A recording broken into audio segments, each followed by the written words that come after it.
বলেছিল আমি ভালো মানুষ, কিন্তু তাতেই শেষ হয়ে গিয়েছিল আমাদের গল্প। নীলা যখন বলেছিল একটু সমস্যা চলছে, আমি সেটাকে খুব সাধারণ ভেবেছিলাম। আমরা তো সবাই কোনো না কোনো সমস্যার মধ্য দিয়ে পেরিয়ে যাই। আমি ভেবেছিলাম সময় দিলে ঠিক হয়ে যাবে, কিন্তু সময় যত এগোচ্ছিল নীলা তত দূরে যাচ্ছিল। আগে যে মেসেজে রিপ্লাই আসতো 2 মিনিটে, সেগুলো আসতে লাগলো 2 ঘন্টায়। কখনো কখনো আসতোই না।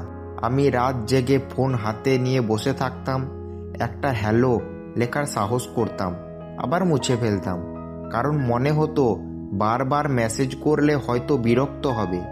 একদিন সাহস করে লিখলাম, নীলা, আমি কি কিছু ভুল করেছি? অনেকক্ষণ পর রিপ্লাই এলো, না, তুমি ভালো। আমারই মাথাটা ঠিক নেই। এই কথাটা পড়ে আমার বুকটা হালকা হয়ে গিয়েছিল। আমি ভাবছিলাম ওর পাশে থাকার সময় এসেছে।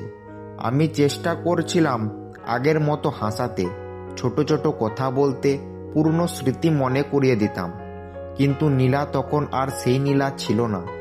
একদিন রাতে ও হঠাৎ বলল, আরিফ, তুমি কি কখনো ভেবে দেখেছো সব মানুষ একরকম হয় না? আমি বুঝিনি কথাটার মানে। আমি বুঝেছিলাম হয়তো না, কিন্তু ভালোবাসা তো একরকমই।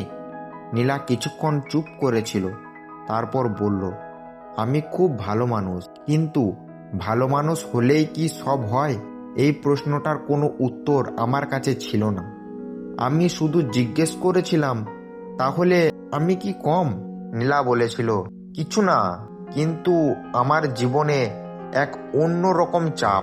আমি আর প্রশ্ন করিনি, কারণ আমি ভয় পাচ্ছিলাম, আর প্রশ্ন করলে হয়তো ও পুরো সত্যটা বলে দেবে, আর সেই সত্যটা শোনার সাহস তখন আমার হয়নি।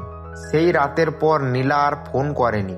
আমি বুঝে গিয়েছিলাম কিছু একটা ভাঙছে, কিন্তু তখনও আমি জানতাম না এই ভাঙনটা শুধু সম্পর্কের না, এই ভাঙনটা শুধু ভেতরের বিশ্বাসের। পার্ট 2 এখানেই শেষ। নীলার জীবনে ঠিক কি বদল আসছিল এটা দেখতে পার্ট 3 কমেন্ট করো।